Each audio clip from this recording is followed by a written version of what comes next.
Hi. Welcome to our show. Well, hi, everybody!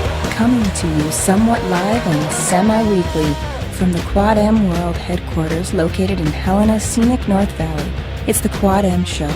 Here are your hosts, TJ Damon and Jason Becker. As always, we will go ahead and begin by giving some love to those who give us the love. Let's go ahead and check out some reviews and all you people that are liking us on the Book of Face and the Twitter and all that. Huh. Oh, so I'm supposed to read this crap now? Yes. Okay. Yes. It's not crap, it's love. It's the iTunes reviews. Sorry. This is by Shark Chan, 5 stars, says, love the hosts. I love the podcast and all the fun. Great listen, subscription worthy. Damn rights it is. Enjoyable, says Flutterbee520. I dig this podcast style because it really sounds like friends having fun. Keep up the great work. Yeah, we got him, fool. Dumb fucks, Jesus. There is no fun to be had here. Good stuff, says LSH16. The hosts have wonderful chemistry and talk about a variety of topics. The episodes can be a little long, but the quality of the sound and the conversation is great. Yeah, damn rights it is. Yes, TJ's a little long-winded. We were joking about that in the car ride on the way over. Sometimes. Well, we're getting those likes on Facebook, so let me read off the Facebook likers here real quick. Thank you to Dave Madden, Daniel J. Hill. Dan Hill is the one of the co-hosts on the Dan and Cody podcast. Give them a little quick shout out there. Barry Lowe, David Steele, Corey Constable, Dustin Burcham, Blake Stevenson, Sean Burns, Adam Poston, hi, Jaybird, Jaybird, and Brandon Lepani, Jeremy Cornell, and Danielle Van Dyke. Hey, all you guys, thank you so much for liking us on the old Book of Face and Twitter. And as you can see by the list here, I got rid of all the ats. Good. Just for you. Thank you. That's the kind of guy I am. Thank you, Aria M. Ariaza. Sure, why not? Aria Ariaza.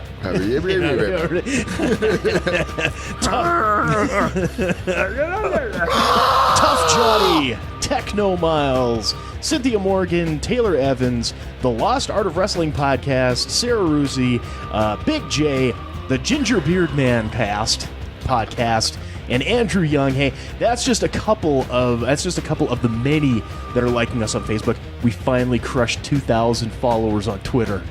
Wow. I'm happy about that. So now it's time to hit the next goal. 5K.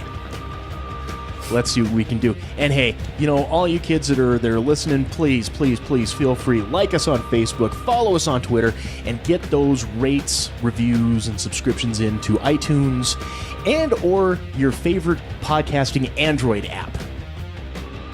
Yeah. I learned a valuable lesson this week. Don't just say Stitcher, because a lot of people don't even know what the hell Stitcher is. So just say available on iTunes and Android. Because there's so many different things on Android. There is. To catch a podcast. There is. That's why Android is so superior. Damn right. Well, and plus Apple doesn't really like playing well with others. Nope, they don't. Nor does Apple like to give me anything in regards to information. No, Apple likes to tell us what they think we're going to like. And then Android is like, you guys like this stuff, so here you go. Yeah. Well, I mean, on one of the podcasting groups on Facebook, right, this week apparently has been like numbers week. Like everyone wants to talk about numbers and how we get the analytics and how we do this and how we fucking do that. And I've kind of given up on that. When people say, I got 10,000 downloads. Okay. Well, that's my first week and I've got 10,000 downloads. Okay. I see that as one of three things. Either A, they're telling the truth, in which I say congratulations, good on you. B, the numbers are being fudged, like they're downloading their own shit 100 times, a day just to fucking get the numbers up there. To which I say, fie on you, you cheating sons of bitches, bastards. And the other one, which I'm more prone to, is the fact that there's so many different fucking places and ways to get numbers that are just complete bullshit. That I don't know what to fucking believe, because one thing is saying something completely different from another thing, and so I just say, look, we do our thing is through Squarespace, and I just go off the number of subscribers, because I figure if you're subscribing, you're fucking listening. And then I'll see also in the little analytics who's going to the, not specifically who's going to the website, but, people going to the Quad M Show page or the individual episode pages or whatever. So then I say, okay, yeah, they're checking it out. They're listening. So, but like iTunes doesn't fucking give a damn thing to us at all. Like I was on there the other day, and like the last two episodes we did, the popularity, because all they show is a popularity meter, right? And the last two episodes blowing everything else out of the water. And then the next batch of episodes are less than half of that. And that's great. That's fantastic. It's nice to see people are, digging, checking it out and, giving a listen. But realistically, it could be like fucking 20 people that have fucking checked it out on iTunes. And that means like the last episode may have gotten 8 people that have listened. I don't know. And that kind of torques me off, so I just say screw it. That I just say we have X number of subscribers, and I'm good there. There you go. And I know a handful of people that do listen to the show and enjoy it, so it all works out. So, good sir, I'm loath to ask this, but I've also said segment 1's going to be ranting and a lot of it. So, good sir, how was your week? Oh, busy as fuck. Holy shit. But yeah. What I wasn't on I didn't do the last shows because it was just the planets didn't align and stuff, and TJ failed to do it solo. And you did the last show. You did the last show that made it to air. Let's put it that way. Giggity. Oh boy. But yeah, so basically just work and sleep, and then that's work and sleep. Last Sunday I basically said fuck it and didn't do what I should have done, and I went shooting anyway. Damn right. Because I got a new gun, so I had to go shoot it, and so yeah, went up and shot up the hillside a little bit and poked around in the woods some. It was good. Yeah. Now, do you just like take, like, what targets do you take? Do you just take empty cans? Do you take the paper like black silhouetted person type thing and post it up? What do you usually go with when you're shooting? Well, there's usually like empty cans in vehicle and whatnot. Then you just like take a fucking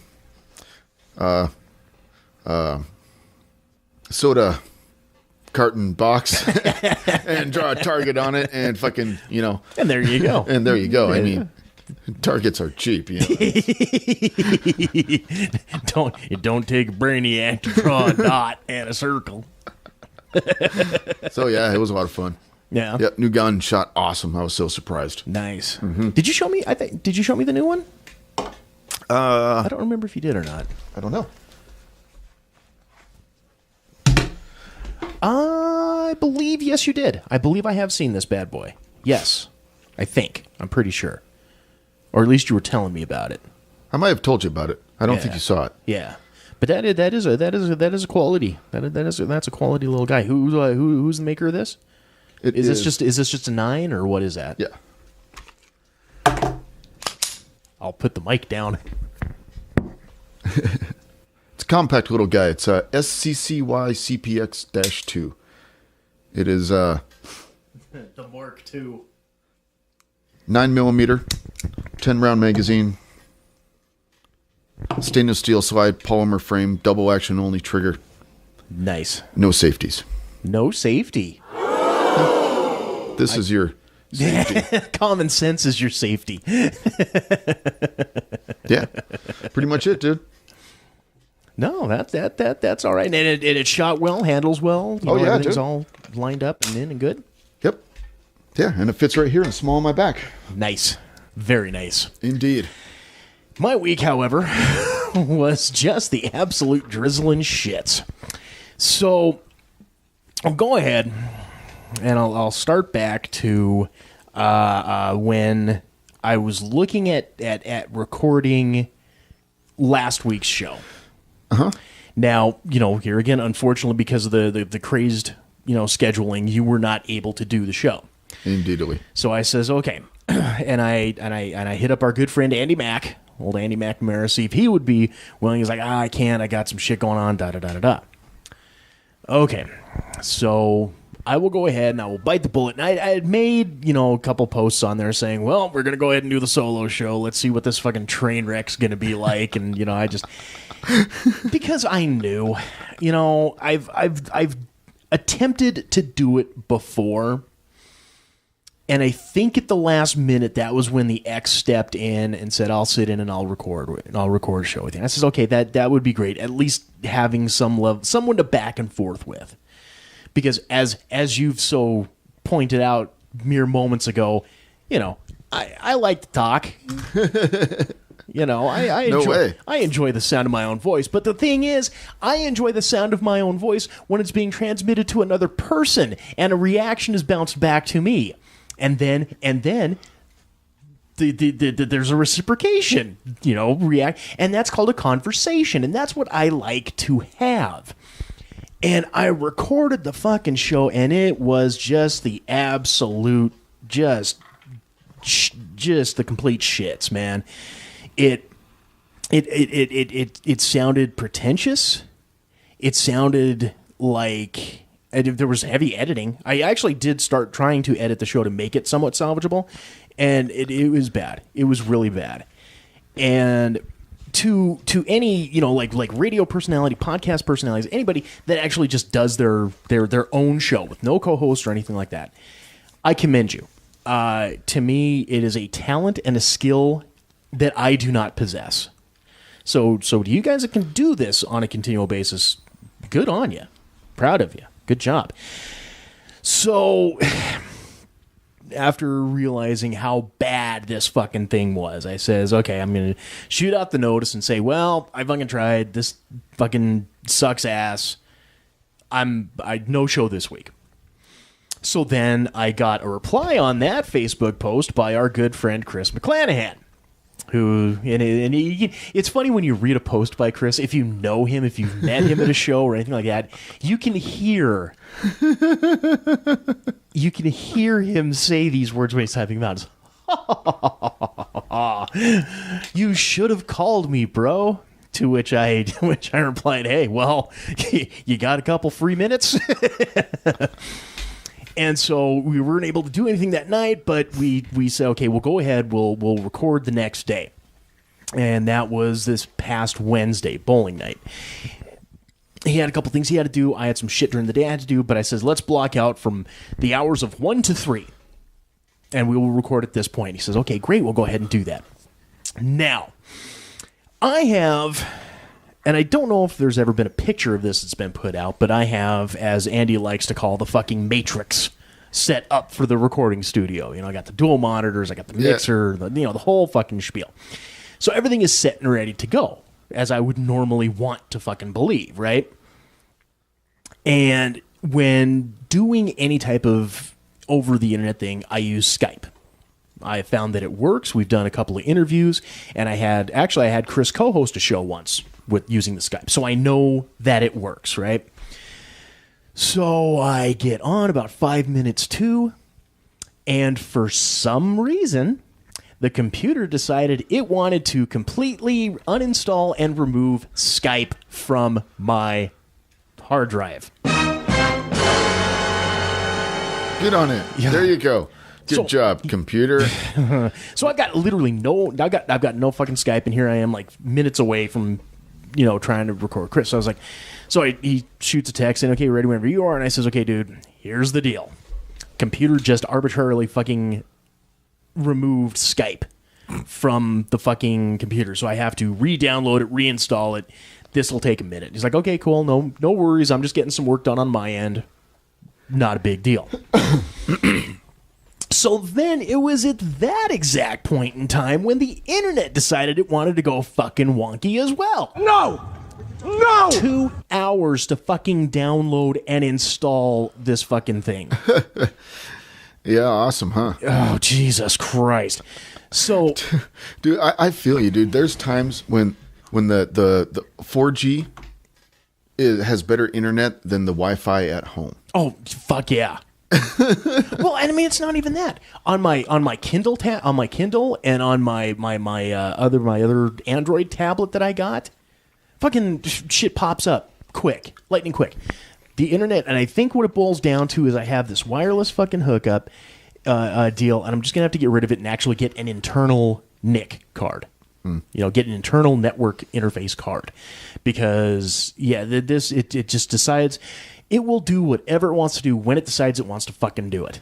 And it will take all the time in the world, because in the world of computers, well, we don't have to go by your clock.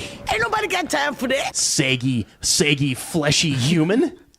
You're on my time.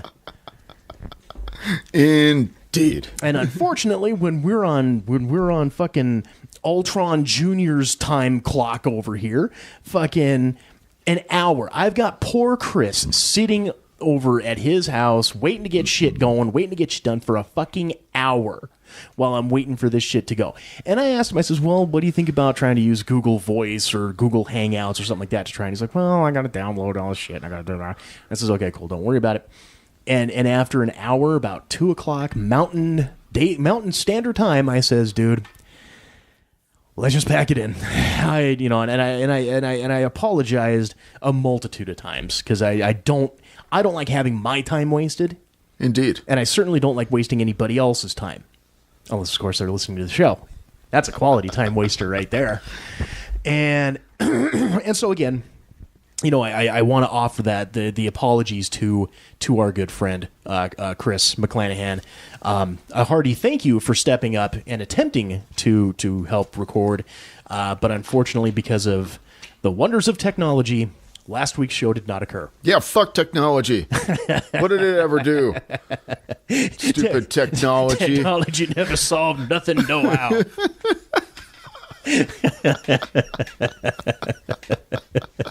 And science and math and all that shit. Dumb. Nothing but stupid technology. Nothing but these two hands. Yeah, so needless to say, it was one of those deals. And as you guys heard, with the beginning of the show, the snappy, professionally sounding deal with the new intro, and you're going to be hearing all the new soundbite, all the new segment enters in this. I was really excited for last week's episode, because we're going to be able to put those out. But instead, it'll be this episode that all that new stuff's going to be hitting. And I thought they turned out pretty damn sweet. I previewed them before the show. They sound pretty good. Yeah. So I would like to think you're all familiar. If you're listeners of the show, you're familiar with the readers we've been doing for our bartender Marty and all of that. And it was his lovely wife Mackenzie who did the reads for that. So I would like to thank her for coming in and sitting in and doing some recording and helping make us sound like we got $1 million on a shoestring budget. Indeed. Although, who the hell can afford shoestrings nowadays? Oh, well, as we wrap up this here first segment of Wonderment, let's go ahead. We got ourselves a little Z-list celebrity follower for this week. Getting some love from the stars of stage, screen, music, and multimedia. The Quad M Z-list celebrity follower of the week. All right. Well, our Z-list celebrity follower for this week is a country music artist by the name of Cody Wolf. And Cody, at the young, spry, cherubic age of 23, is a member of the CMA, the Country Music Association, as well as the Grand Ole Opry. I don't know who the youngest member to ever be inducted into the Grand Ole Opry is. I'm sure 23 ain't it, but that's still pretty impressive for a kid, that would be like fresh out of college if he went to college. I'm Googling. Yeah. I'm Googling. I don't listen to the country music. So well, neither do I, but like I say, hey, I appreciate it. And biggest claim to fame, he's got a couple of different songs out, but don't blame your drunk on me. That's our boy. Apparently that song was over some iHeartRadio DJ that he got into a war of words on Twitter with. Found out the DJ has a family history of alcohol abuse. So when you're a country guy, what do? You write a song about it. This guy looks like a smartass that would write a country song to piss somebody off, too. All right. And biggest claim to fame is Daddy's Little Girl, which actually cracked the top 20 on the inspirational country charts. So here again, that's pretty darn impressive. My only concern is if he's cracking the top 20 on inspirational country charts, he may not follow us for very long when he figures out who the hell we are. Probably not. But that's okay. You're still following long enough to be our zealous celebrity follower of the week. This week. You know, I found out we actually lost, not like he died or anything, but, you know, decided he was going to drop off, that magician from a while back. The one that did all the crazy kabuki shit. Oh. We were watching some of his videos during one of the breaks. Yeah. He bailed. Oh. That's okay. I just unfollowed him in return. The juice isn't worth the squeeze. That's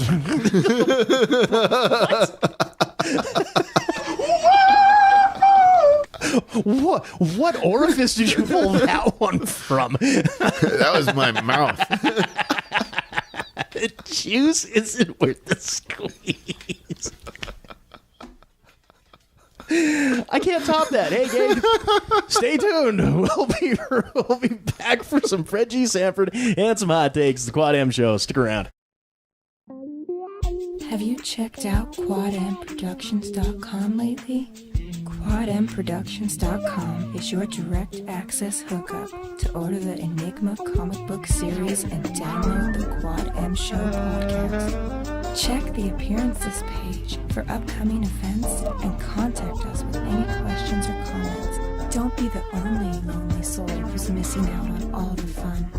Visit us today at quadmproductions.com. That's quadmproductions.com. Hello, ladies and gentlemen. This is Marty, the official bartender of the Quad M Show, and I'd like to be your bartender too. If you're in the Helena area, stop by and visit me at the Gold Dust Bar and Casino on Cedar Street on Wednesday nights, or Bowser's on Dredge Drive Friday and Saturday nights. Use the special discount code given out during the next segment on your next visit and get a free drink courtesy of myself and the Quad M Show. I'm Marty. I like to party.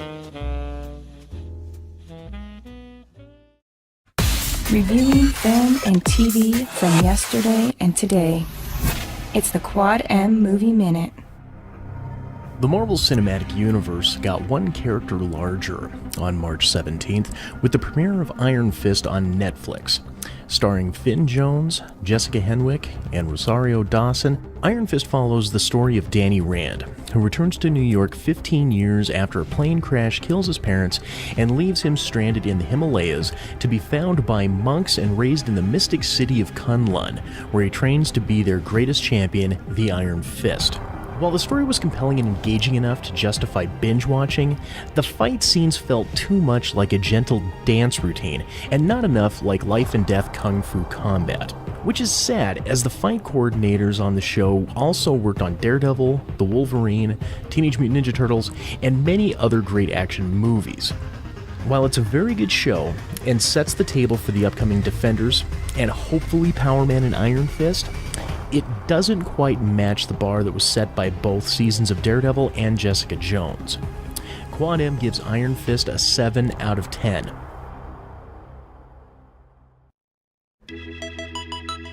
You're listening to the Quad M Show. Segment 2.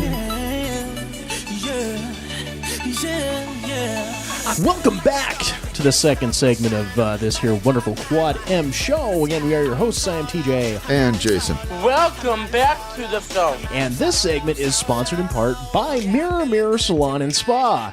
I know, and we haven't said this in a long time, I know you're seeing the photos out there and you're saying to yourselves, damn, how does TJ get that awesome hair? A small part of it's genetics, but the big credit, however, goes to Shauna and all the fine folks over there at Mirror Mirror. Now, if you're in the Helena area, make your reservations today to get all of your hair, nail, or spa needs met. Walk-ins are always welcome. And right now, this is a good one. And right now, they've got a deal for you. Tell them Quad M sent you and get 10% off any gift certificate purchased.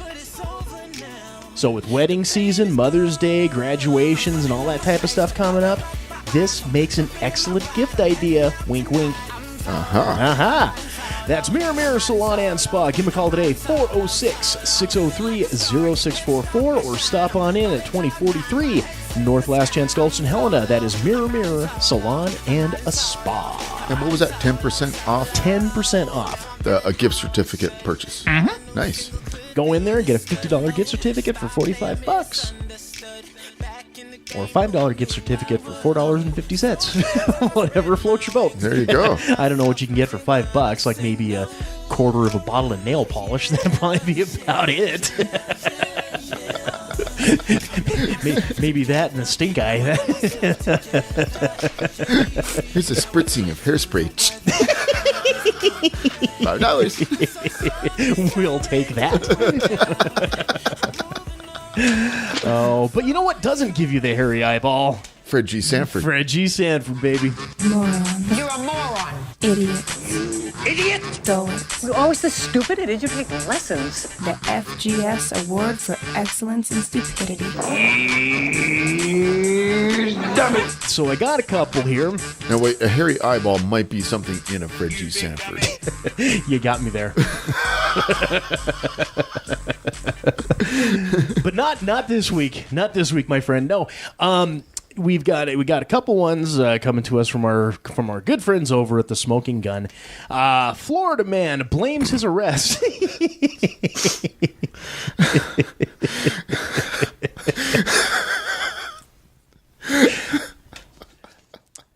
Not even. So who suggested just change the segment name to Florida Man? Well, I've often said it might be Fred G. Sanford, but it could also stand for Florida's going to shit. Actually, gone to shit. I mean, it's kind of past tense considering how every fucking week one of those wacky Florida fuckers is doing something. No, going sounds good. Florida's going to shit because going means that we're going to get more and more. Yeah, there you go. It's a self-fulfilling prophecy. It is. It is. Florida man blames his arrest on faulty legal advice from Wikipedia. You big dummy. Awesome. Great. I'm impressed you kept the fucking Mountain Dew in you. That was hard. So dude actually went to Wikipedia and sought legal advice. Huh? The story goes as such. While en route to jail following his arrest from driving with a suspended license and no insurance, a Florida man declared, "That's the last time I listened to Wikipedia about driving. It said I would just get a ticket." You big dummy. Justin Moret, age 22, was nabbed after a cop spotted him running a stop sign in Port St. Lucie. Subsequent checks revealed that Moret's driver's license was suspended last year and his auto insurance had been canceled. Moret began screaming at the patrolman, according to the arrest affidavit, and balled his fists up in an apparent attempt to intimidate the cop. Moret was subsequently arrested and placed in the rear of a police cruiser, where he could be heard complaining about the faulty legal advice available on Wikipedia. You big dummy. Charged with a pair of misdemeanors, Moret is scheduled for an April 11th arraignment hearing. He is free on bail and a $1,125 bond. Dummy. Oftentimes when I seek legal counsel, that's the first place I go to. Mm-hmm. Our good friends. Yeah. Okay, Google, how do I get out of this one? Right. I mean, come on, everybody knows you don't go to Wikipedia. You go to Ask Jeeves. Duh. He's British. He knows everything. All right, our second one. Florida woman. Nope. California. Nope. Texas. Nope. Oregon. Nope. Okay, I give up. I was gonna say you got 45 more. You can Maine. Start alphabetically. Alaska. Nope. Alabama. There you go. Best clue. I knew you were going to get it at some point. All right. So cops discover why arrestee was walking so strangely upon arrival at an Alabama jail. Oh, no. She had something in her butt. This would be a gentleman. This would be a dude. He had something in his butt. So Jesse Roberts, age 23. Had something in his butt when he went to jail.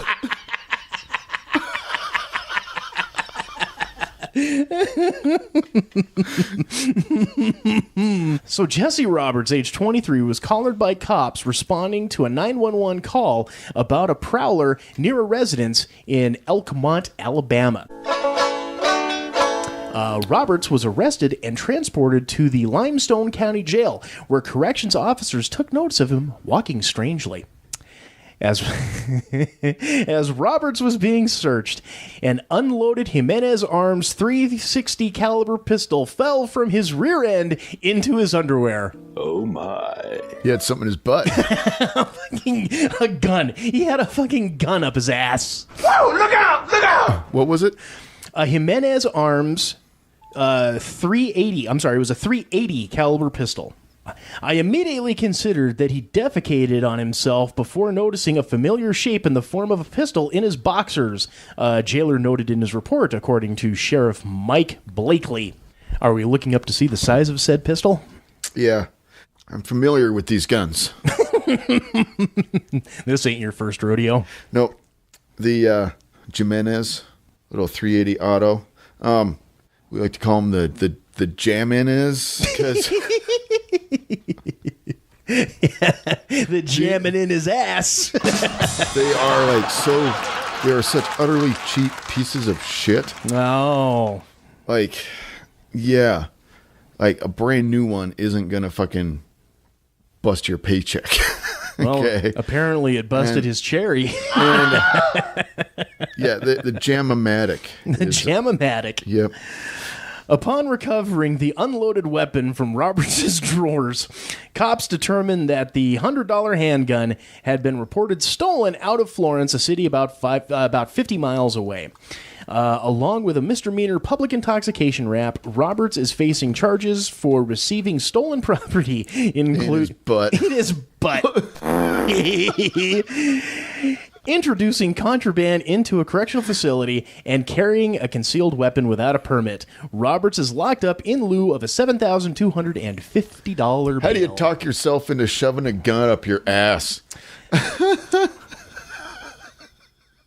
Hold my beer. Should have just ditched it in the bushes, you fucking moron. Right? And it was unloaded, too, so it was useless. So you're going to get bullets in jail? You don't want to know where he hid those.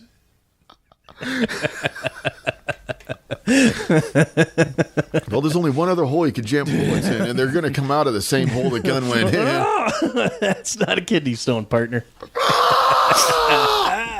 Oh, all right. So to you, Jesse Roberts, and to you, Justin Mirette, congratulations, you big old dummies. You are this week's winners of the Fred G. Sanford Award for Excellence in Stupidity for the week this week. You dummy!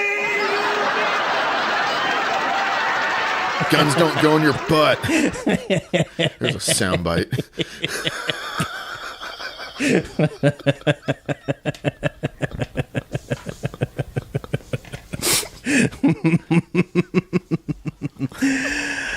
Oh, my. Let's get into some hot takes. All right. News and notes from all four corners of the pop culture world. And the sign gotta stay hot! You gotta stay hot! You gotta stay hot! It's time for some hot takes. All right. Now,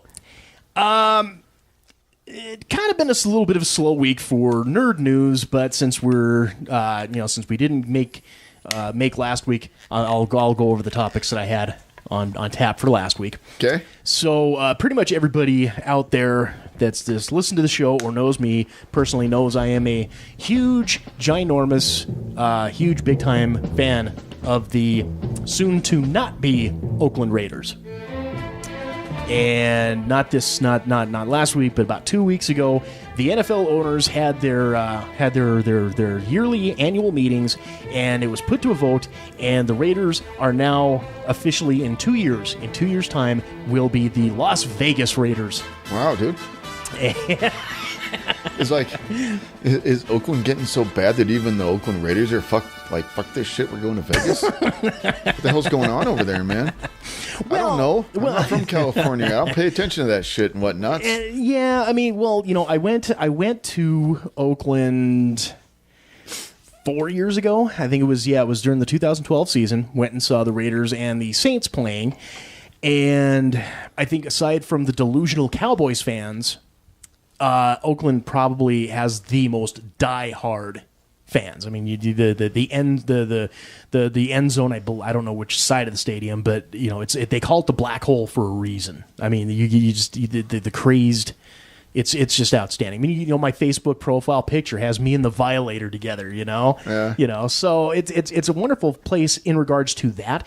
But it's one of the worst. It is the worst stadium in the NFL because for two reasons. Number one, they share this. They're the only NFL team that still has to share a stadium with a baseball team. They share it with the Oakland A's, and the city has completely let this fucking stadium go. I think it was a couple years ago where they were talking. I don't remember what team the A's were playing, but the opponents had to file some sort of complaint against. I don't know if it was against the city or whomever it was, but the fact that raw sewage was floating like in ankle-deep water in the dugout. Oh, man, that's the nastiest thing. Awesome. It's fantastic. It's great. And, the owner, Mark Davis, I mean, he tried, he was willing to work with the city to try to come up with, a new stadium plan, something in the works to stay in Oakland because he did want to stay, but the city half-assed it. So, and fans are wanting to fucking, there's the verbose, vocal minority out there that want to burn jerseys and tell the Raiders to go to hell and all this type of shit. But, I mean, at the end of the day, don't blame the organization, blame your city. They're the ones that fucked it up. Well, so Vegas is like, hey, here's your own stadium and a bunch of money. Why don't you come and hang out over here? And they're like, yeah, that sounds good, dude. Okay. What's that, Bright Lights Big City? Versus literally a shit-filled stadium? Right? Oh, hold on. Let me flip the coin on this one. I gotta think twice on this. Oh God. And Screw you guys, I'm going to Vegas. I'm going to Vegas. But it's funny because people, when I'm walking around, it's very seldom you will not see me with some sort of Raider regalia on my personage. Whether it's my pullover, whether it's a T-shirt, whether it's a ball cap, whatever it may be. He's a Raiders whore. No. A whore means I'm getting paid. I've always likened my relationship to the Raiders as that of a domestic abuse victim on cops. Oh, no. I get the shit kicked out of me every fucking year. Never again, never again, never again. Next season comes up. Oh, no, baby. No, baby. This time it's going to be different, baby. I swear. No, it's not like that. It's not like that. It's you and me against the world, baby. You know this. You know this to be true. We're going to take this up to another level, you and me, baby. And I say, are you sure, Daddy? You better believe it, baby. You better believe it. Now come here. And I fucking get it again. Yep. And the cops fucking show up, and I answer the fucking door with black eyes and a missing tooth. He didn't mean to do it. You just leave him alone. I fell down the stairs. I had it coming. So, needless to say, but then, this year, like one of the memes, because, this past season, we went 12-4, had ourselves a playoff appearance, and, the magical world of winning football is now upon us because of our fucking awesome, the awesome youth of our team with guys like Derek Carr and Khalil Mack and Amari Cooper and just every fucking... A lot of people will either say one of two things. Either, I'm sorry, to which I say, what are you sorry about? Or they'll say, so what do you think about the move? And here's the way that I see this. As you have stated just mere moments ago, I don't live in California, so I don't give two shits. When I became a Raiders fan, they were in L.A. They had moved from Oakland to L.A., and then a couple years later moved back to Oakland. So, I mean, the moving thing, that doesn't faze me. The only thing that I'm concerned about is, like, the minute when they move 2 seasons hence, I do not want to see them change the fucking team name to some bullshit like the Las Vegas Blackjacks or the Outlaws or some bullshit like that. No, even me as a non-football fan knows that you can't change the Raiders. I mean, you can change where they're from, but you can't change their logo and their name and stuff. This is one of the most iconic. You're going to lose so many You're Yeah. going to lose so much support that it'd be retarded to do that. When you have a team with that much legacy behind them, and not all of it good, but it is one of the most recognizable franchises in all of sports, and this is an opportunity to get back into that status that we've had.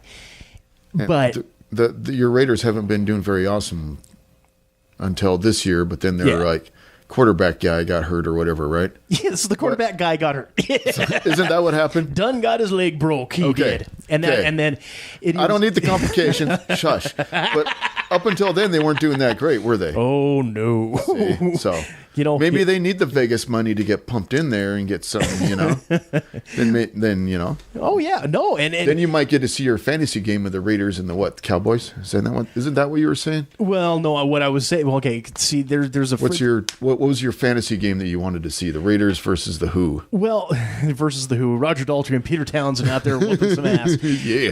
No, the Doctor Who.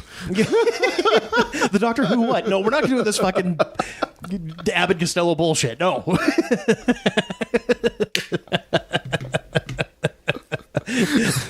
Yeah, damn it. No. What I was looking forward to. See, I have one of my bestest buddies in the world out there. We've mentioned him a time or three on the show. Jamie Bronson is a huge Cowboys fan. And aside from once every 4 years during the regular season, the Cowboys and the Raiders have never met in the Super Bowl. And these are the two, arguably, one of the two top selling franchises in the NFL. And it wasn't that I was really hoping for it, but I would have loved to have seen it. My only problem is that the odds, after 53 or so Super Bowls and having never been met, if the Cowboys were to have won, the odds of me ever having the ability to get that one up, or try to even it back up is damn near impossible. So I was on the fence as to whether I really wanted to see that game happen or not. But the great thing about them moving to Vegas, at least for me and my standpoint, is number one, airline tickets to Vegas are a hell of a lot cheaper than tickets to Oakland. Oh yeah, because there's that you can take one of our direct flight punt skippers almost there, can't you? Mm-hmm. Yeah. Well, you have to drive out of town because there's an airline. Oh, what the fuck? I'll go ahead and say it. So Allegiant Airlines flies out there, and shit. At one point in time, the tickets were like $50. I don't know what they're sitting at now. They got to be over $100, but still, that's still cheaper than a $300 or a $400 flight to Oakland. Now, keep in mind, people, Montana's only international airport is in Great Falls, and it's only called international because occasionally a plane will fly to Canada. I know. Okay.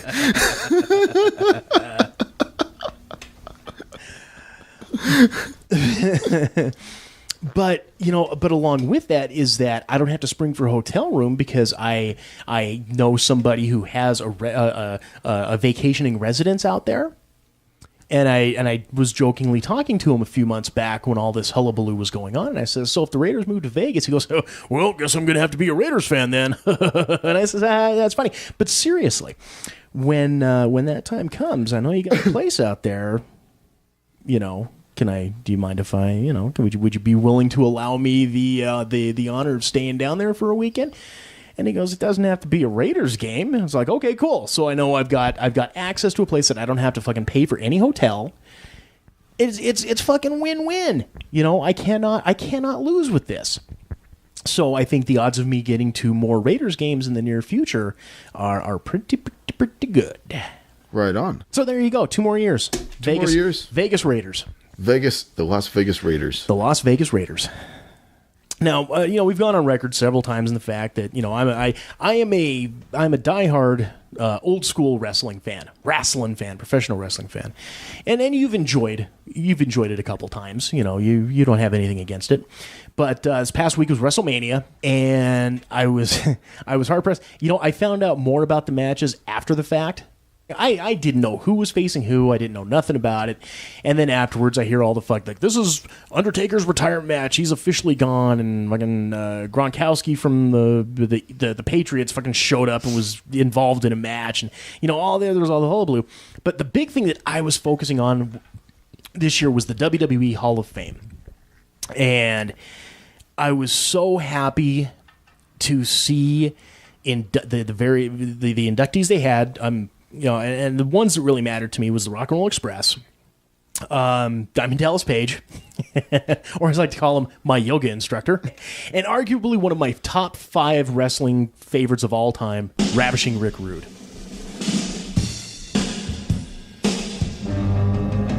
And now I'm not sure if you know any of those names that I've just mentioned.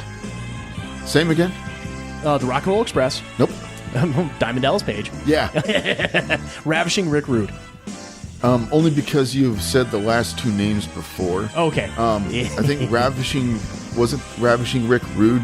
Didn't he have something to do with that school, the wrestling school you went to? No. That was Jimmy Superfly Snuka that I met on a show. Okay. And I talked about that when he died. Softest hands. He told me never mention that again. Yeah, that was... No, Ravishing Rick Rude, he died, I think it was like in 99. And, but he... There were a couple things with Rude. Number one, and I say this from a completely heterosexual realm here. Arguably the best physique in wrestling. And I say that because he wasn't like fat, sloppy, type thing. You wouldn't call a guy, ravishing. Because the gimmick they gave him when he fucking came into the WWF was Chippendale stripper type of a deal, right? But but he wasn't like so fucking roided out that he was like, like crazy Goldberg, Brock Lesnar, I think he was somewhere around like 260, 275, but he was like 6'5", and it was almost like a damn swimmer's body. But it was proportionate, and it was, the guy looked good. And I would say this as well, probably the most underrated, but one of the top 3 mustaches in the 80s. What? Found your boy. Oh, Rickard? Yep, that's him. That's it right there too. That's when see right there. That's right after Bobby Heenan would take off the robe and he'd do the little hip swivel, and then he'd get down and do the whole hand up thing and fling the sweat at the crowd. Oh yeah, no, he was fun. He was great. And but he was.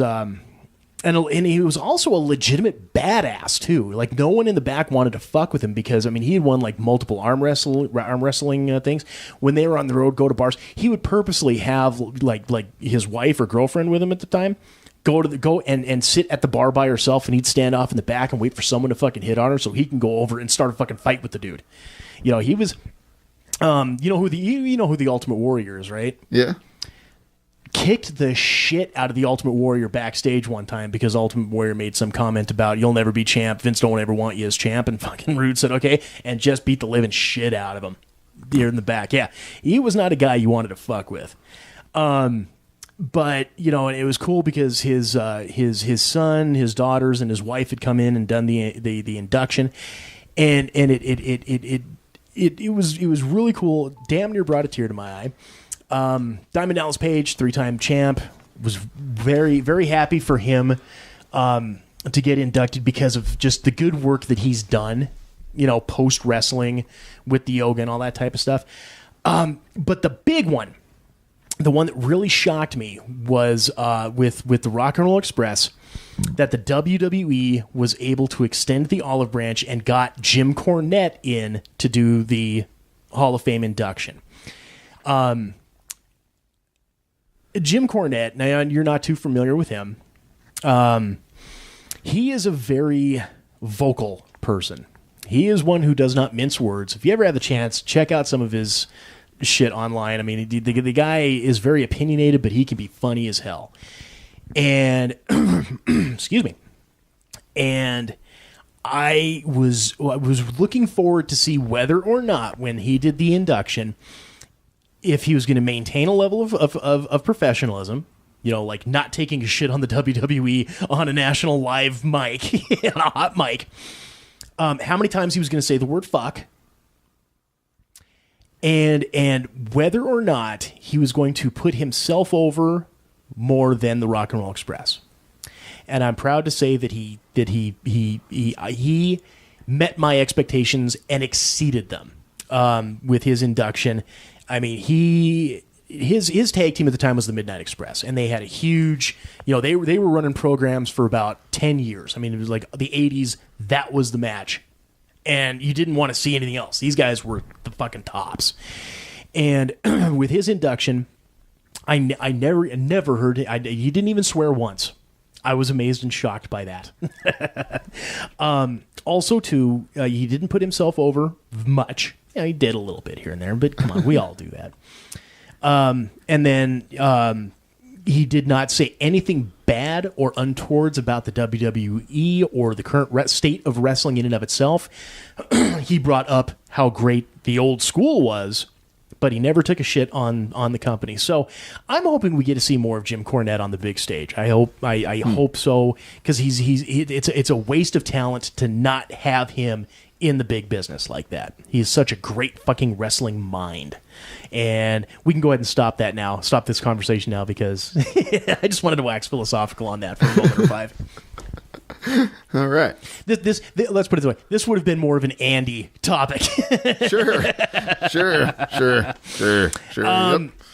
So when we go to Bowser's after the show, well, mostly it's me, but every once in a while you'll tag along. We'll hang out for a little bit. When we have the TV on, eventually we get sick of watching SportsCenter being rerun 15 times. So we changed it over to Adult Swim. Indeed. And right? Hey, like I said, I'll get it back to somewhere we can talk. You guys are the sports nerds, though. Hey. Well, like I said, yeah, but, I can watch SportsCenter once, maybe twice, pick up something I missed, but I don't want to see it fucking 15 times back to fucking back. So, Adult Swim, and 9 times out of 10, when we flip it over, they're running Rick and Morty. Funny-ass cartoon where basically you have, evil douchebag Dr. Emmett Brownish from Back to the Future kind of guy as Rick, and then Morty is his, idiot grandson. And they go into wacky interdimensional space adventures with plenty of comedy. That's really got it. Dude. And I've made the comment to you several times about how I don't understand how this show got as over as it has. It's funny, but I didn't think it was that big a fucking deal. Apparently, it has some fucking reach. It's got some stroke. Dude, the show is fucking hilarious. There's at least one line per show that will fucking just crack me the fuck up. Oh, yeah. The episode we were watching at the bar was like, you looked up at the fucking dome covered with all the interlocked Marty or interlocked Mortys. Mortys, yeah, right? It's like Payday at the Neverland Ranch. Well, I don't remember. Was it that episode where he went where he was encountering a younger version of himself, and the younger version of Rick was like, my sole reason for living is that Mulan Szechuan promotional sauce, dipping sauce that McDonald's had for the McNuggets? Were you kidding? Because that came out April 1st, so I don't remember if you were with me that night or not. So apparently, because of that April 1st episode and the whole thing about the you remember the animated Disney movie Mulan? Yeah. They apparently, when that movie had come out, they had a promotional dipping sauce, like a Szechuan chicken dipping sauce at McDonald's. Okay. Because of this episode, there has been a Twitter outcry from hundreds of thousands, if not millions, of people saying, McDonald's, bring back the Szechuan chicken. We want to try that sauce. And they're going nuts. McDonald's has actually responded to this, saying, well, you never know. Nope, that wasn't the episode we saw. No. No. I find it amazing when it comes to social media, whether it's Facebook, Instagram, Twitter, what the fuck ever, that literally a 30-minute cartoon can have this much fucking impact, where McDonald's is like considering bringing back a promotional sauce from the mid-90s. Well, And apparently there's a live-action Mulan that's coming out like in 2018 or 2019, I guess. So I don't know if this was a pre-planned thing or whatever. I don't know. But dude, it's fucking insane. A goddamn Cartoon Network cartoon makes one mention of fucking McDonald's discontinued dipping sauce. And to quote my favorite Heath Ledger Joker of all time, everyone loses their mind. Indeed. Everybody's connected now, dude. Everybody's connected to everybody else. We got to make friends with somebody over at Adult Swim and get them to fucking mention the show on Rick and Morty or some shit like that. See if any of that public outcry will swing our way. We wouldn't be able to handle it, dude. It'd be stupid. It would be amazingly stupid. It would, dude. It would scare me. I'd fucking run off of mountains and hide from it all. Just drop my checks off at my house. Here's the thing. You and I both know this show. And correct me if I'm wrong when I say this, but when it comes to this show, on your end, it's pretty much set it and forget it. Like a Rumpel peel machine. Exactly. Once we've recorded this show, you're pretty much done with it. You know, because I think you told me once you went back and listened to the show, but it was during the shitty audio days. So it was like unlistenable. You're like, oh, fuck this. Pretty much, yeah. And now that it sounds amazing, I still don't listen. You still don't fucking listen. I don't know. I'm sitting right here. And that's my point. It's like I already fucking said this shit. I know what was fucking said. I don't need to go over this shit again. So, you know, and whereas me, I'm the one that's out there fucking whoring it out to anybody that'll fucking listen because I want, you know. And yeah. I think if something stupid like that were to happen, some crazy stupid shit were to happen, where all of a sudden we fucking pick up and we're the darlings of the internet, which will never fucking happen. I think if there was some crazy shit like that would be going on, I don't know that you would even be touched by it. I think you would be safe. It would be me that would be fucking losing my mind and after the fact, because I would just be too. I would be too much. It would be too much. I would be the one crying and running to the fucking hills. I'd be the one in the goddamn straitjacket. You think so? What's the numbers? 9mm. Only 999,000 subscribers. What the fuck? Oh my god, we're all gonna die. Ah. So, with that being said, my friend, for the first time in a long time, as we exit out the second segment, I have a soundbite of the week. A soundbite of the week. We haven't had a soundbite in a while. We haven't. So, are you familiar with current musical talent John Legend? Nope. Not, I mean, even the name. I'm not worried about the music so much as, you know, like, oh yeah, John Legend. Okay, yeah, I've heard of him, but no, not even. Are you familiar with Gordon Ramsay? The Chef TV guy. Yeah. Yeah. Okay. This is pretty good, my friend. Okay. And also too, just to give credit where credit's due, I believe this comes from the Nightly Show. I think it's called. I don't know which late TV show it is, but I believe it's the Nightly Show. Okay. So John Legend, along with Gordon Ramsay. Okay. Finally, two video to go with this? worlds collide in the Sensual album, featuring the music of John Legend with the words taken from the genuine TV performances of Mr. Gordon Ramsay. Oh. I'll get you more pumpkin and I'll ram it right up your fucking arse. Would you like it whole or would you like it diced? With such hits as There's more olive oil on this. There's more olive oil on this than Popeye's dick. and the classic. How the fuck did you burn? How the fuck did you burn? Ice cream. You put so much oil in this. The U.S. wanted to invade the fucking plate. And who can forget? You put so much ginger in this that it's a Weasley. And one very special guest. Why did the chicken cross the road? 'Cause you didn't fucking cook it. The new album, Gordon. I thought you'd enjoy that. That was good. I did like that, actually. All right, well, let's go ahead here and wrap up the second segment. We will come back with some Reddit fun. Squad M Show. I don't watch the Gordon Ramsay, but I'll watch Gordon Ramsay outtakes. Damn right.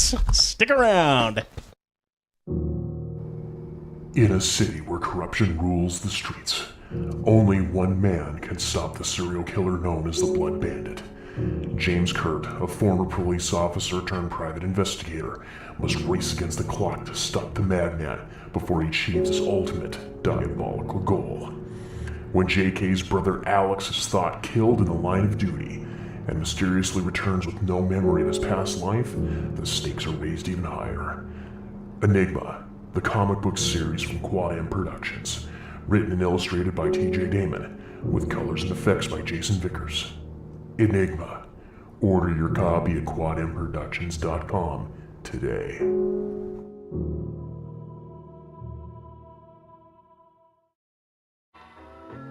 Hello and welcome to TJ's Bowling Scores for the Week. I'm Connie Leambis. This week Mr. Mediocrity rolled a 137, a 130, and a 134 for a 401 series. Oh goody, it looks like the fuck-up fairy visited again. Aren't you supposed to be getting better as the season progresses, you jackass? Good fucking lord, your parents must be so proud that they stopped at 1.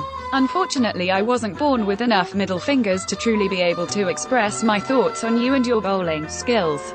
If shit could float, you'd be the admiral of the fleet. I'm so glad I only have one more week of this bullshit left to put up with. Then it's off to sunny islands, native pool boys, and black tar heroin. So until then, this is Connie Leambis. Fuck you and good night.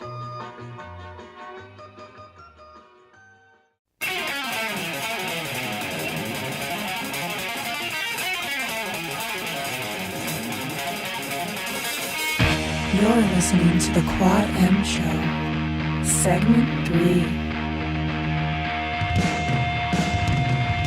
Welcome back to the third and final segment of this here 74th episode of the Quad M Show. 26 away from the big century, you know. It's the year I was born. 74 represent. This segment is brought to you in part by Deeply Dapper. Hey, are you looking for that one-of-a-kind gift for the geek who has it all? Maybe a little something out of the ordinary for yourself? Well, look no further than Deeply Dapper. Ranging from The Walking Dead to Doctor Who to Labyrinth and Star Wars and well beyond, Deeply Dapper has it all. From original art prints to metal flasks, handcrafted light switch plates and key hangers to handmade soaps, all based on your favorite Nerd World properties. Visit the online store today at deeplydapper.com. That's deeplydapper.com. Deeply Dapper, better living through tentacles. Tentacles. Yes. And once again, I he's over there busting his ass at a show in Salem this weekend, and again, I give my apologies for wasting precious, valuable con preparation time. Coming from the heart.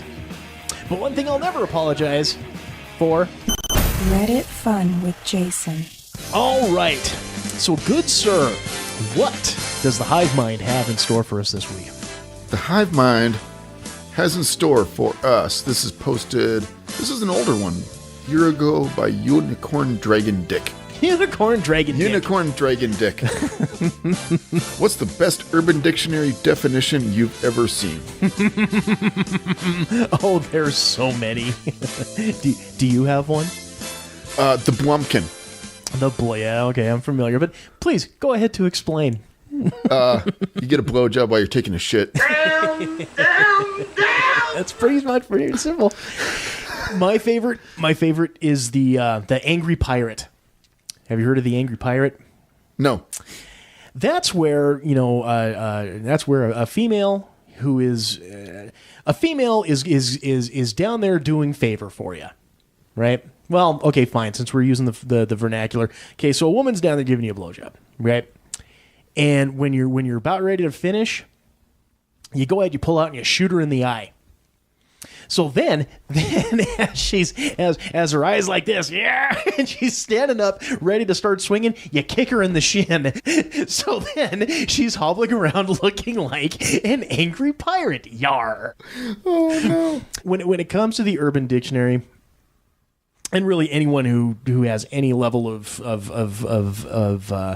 interactivity with this is going to know that really this can either be extremely funny, extremely gross, or extremely both. So let's go ahead. What does the board say? Okay. This is from Goodall. The California no. Evasive behavior used by someone to avoid saying no. Explicitly but effectively communicating a negative response. Oh, and that's the number one, huh? Yeah, dude. Well, let's keep going. This is Deceptical Ronnie. Yoink will always be the best for me. An exclamation that, when uttered in conjunction with taking an object, immediately transfers ownership from the original owner to the person using the word regardless of previous property rights. Yoink. Thank you, Simpsons.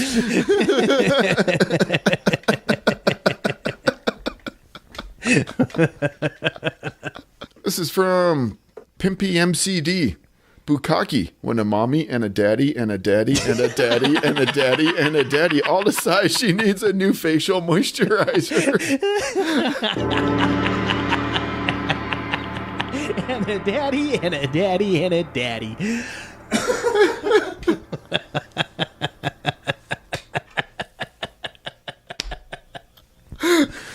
Suicide wank. Okay. When you're having a wank, just before you blow the load, shout out mom or dad and try to finish this job before they get to your room.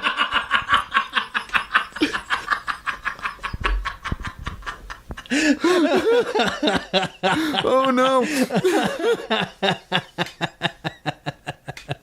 Cayenne Pancake says, heck, where you go if you don't believe in gosh.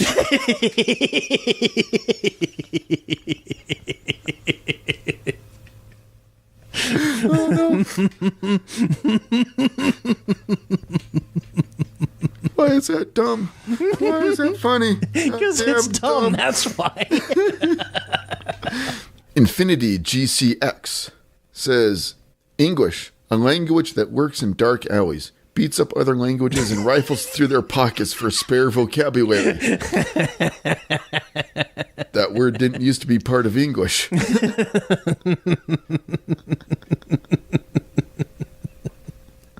Give me a U. Use. Give me a use. Some simple username says, life, a sexually transmitted terminal disease.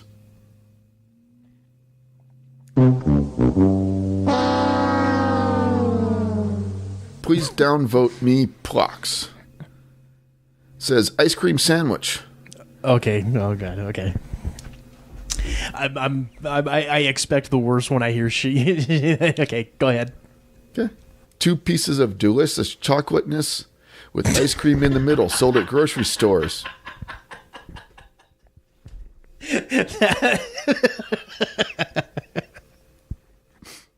Thank you for disappointing me.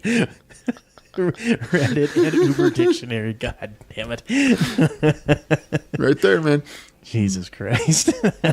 It's 2 pieces of chocolate cake with some ice cream in it. All right. D Smiles or DS Miles. Yeah. Cosby sweater. The sexual act of eating Fruit Loops, Fruity Pebbles, Trix, and Boo Berry or any other bright, colorful breakfast cereals and then vomiting the tacky, dazzling mixture onto your partner's chest. The result should look similar to the incredible sweaters that Bill Cosby wore during his highly successful 1980s sitcom, The Cosby Show.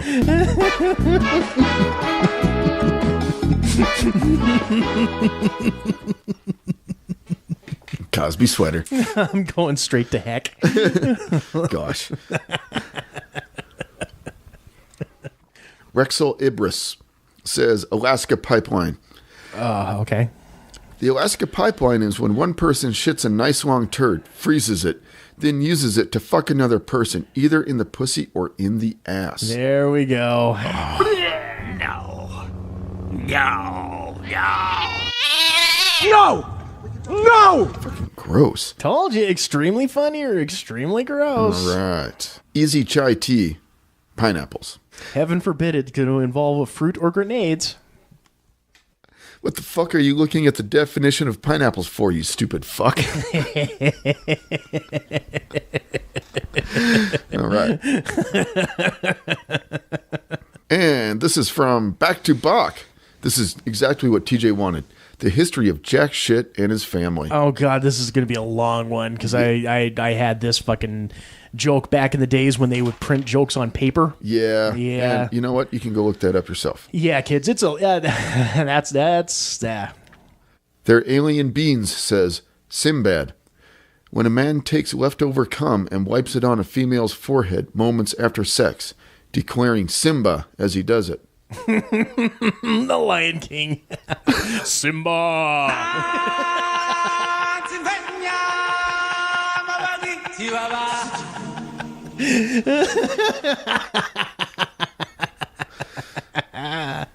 Think Gifty says, nihilism, it's useless to define it. It's useless to give an example. Wah, wah, wah. This is from Matey. God damn it. Matey Lick Beth. Big Spoon. A cabal of spoon manufacturers, including Rubbermaid and Cuisinart, who secretly dominate the government and media. Big Spoon is responsible for all those superfluous stir steps and cooking directions.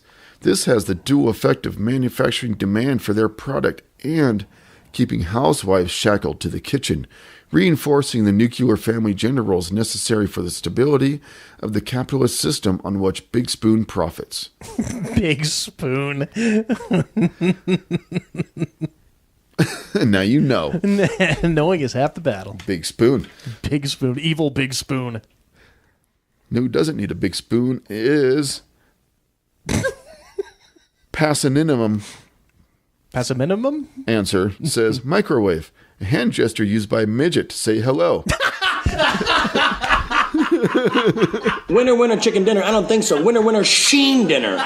The midget over there just gave me a microwave. Hey, how's it going, guys? Microwave. That's the winner right there. Oh my God, that is awesome. What's a username? So sorry. Okay. Okay. What's a username says bisexual. The ability to reach down someone's pants and be satisfied with whatever you find. Then we got Socks Crates.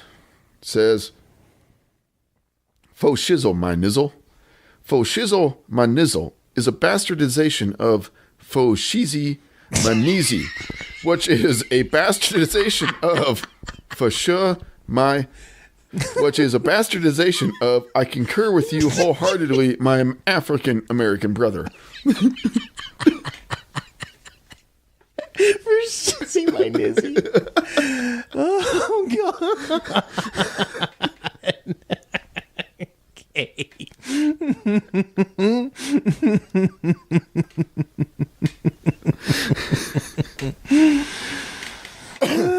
Okay. Are you okay now? I'm good. Are you good? You sure? Do you want to take a sip before you? No, I go I'm next? good. Okay. This is from Jinsi Shikai. Says immature. What one redneck says to another when he wants his chair back. Hey, you done sat immature and I wanted it back.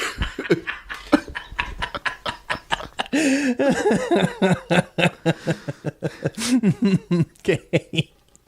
Nia Rice says, mine would be cock-blocked by Steve Jobs.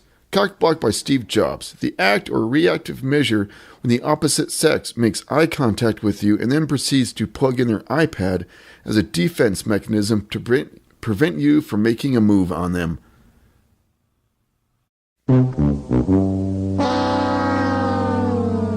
I get it. Oh, I got it. I don't want it, but I got it. Yeah, that's a big ball of meh right there. Just Add Island says Morningwood, spelled M-O-U-R-N-I-N-G, wood. Okay. when you get a boner at a funeral. Speaking, okay, over at Buddy's place on Sunday after we were done shooting and stuff. Okay. And we're sitting around the table. We're just got back from shooting, so he's putting stuff away, blah, blah, blah. We're sitting around BSing. I look over, and his wife is reading this book called The Morning Woods. And there were so many boner jokes that she's like, you guys leave. Just fucking leave. Get out of my face. Leave. He'd been waiting all week to make jokes about it.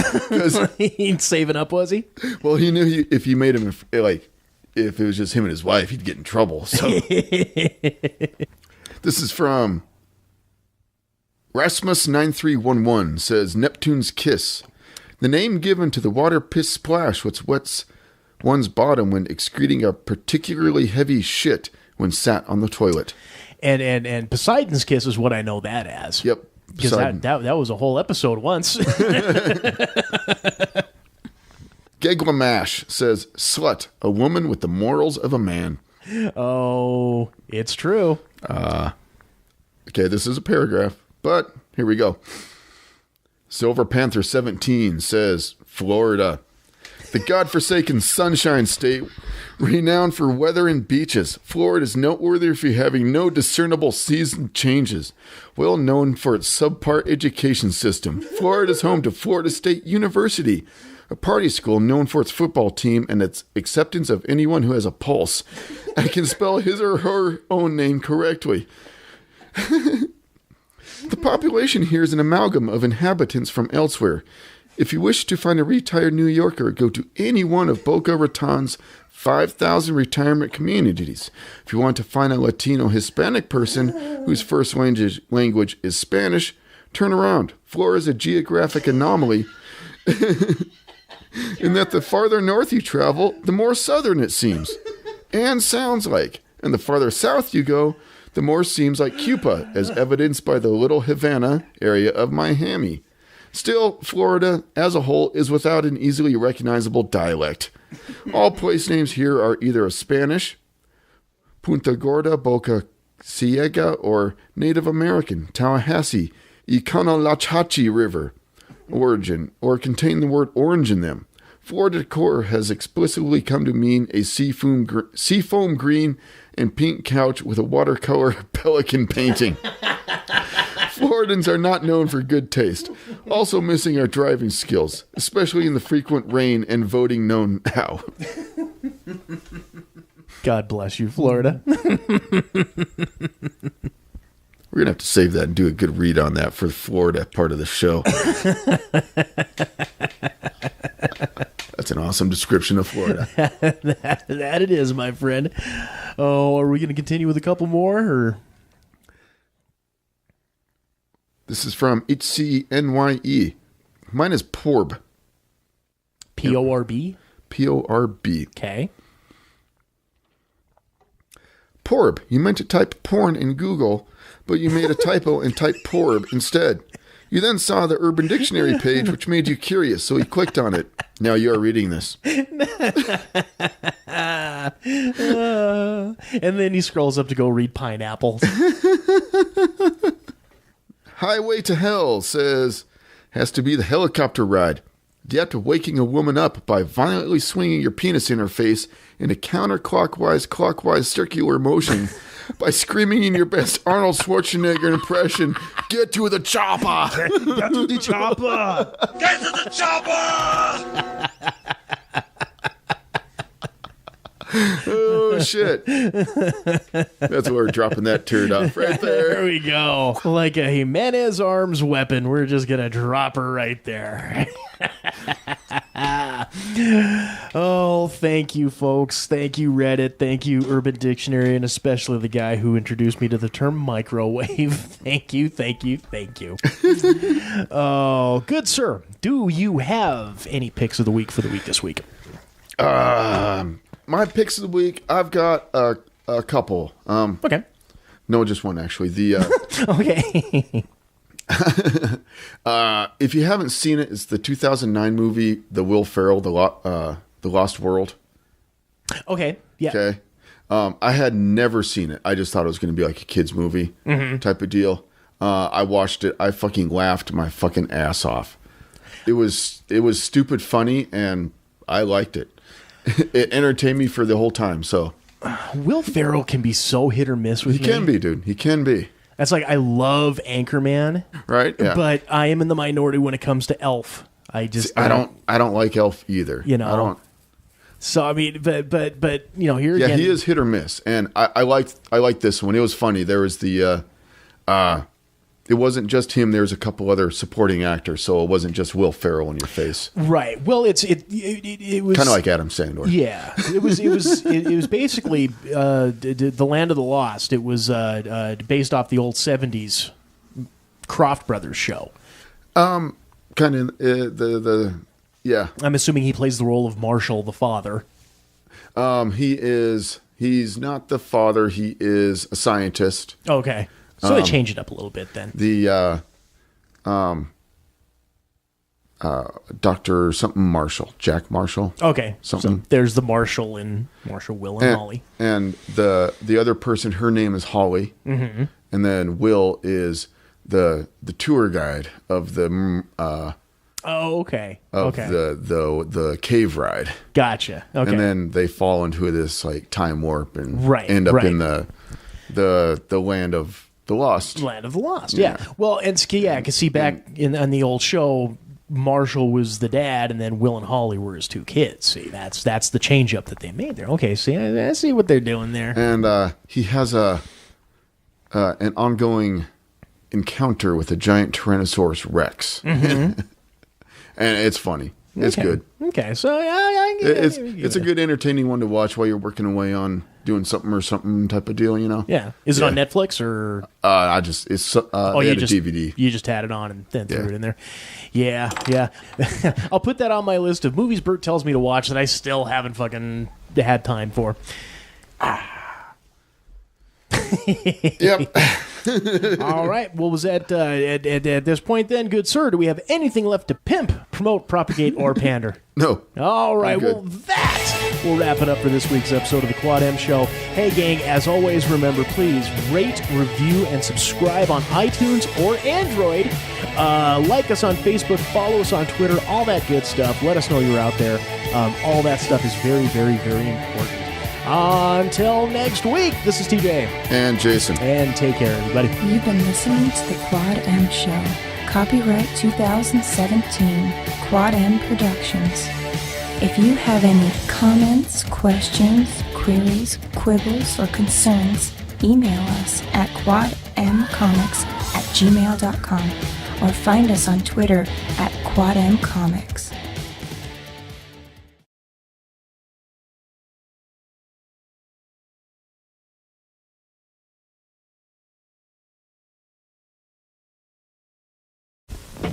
Nutty gritty, it's a snack you can munch. Nutty gritty, a healthy snack you can crunch. You take a bunch of nuts, any kind will do. Throw in a bunch of raisins too, then invite a bunch of nuts to share with you your nutty gritty.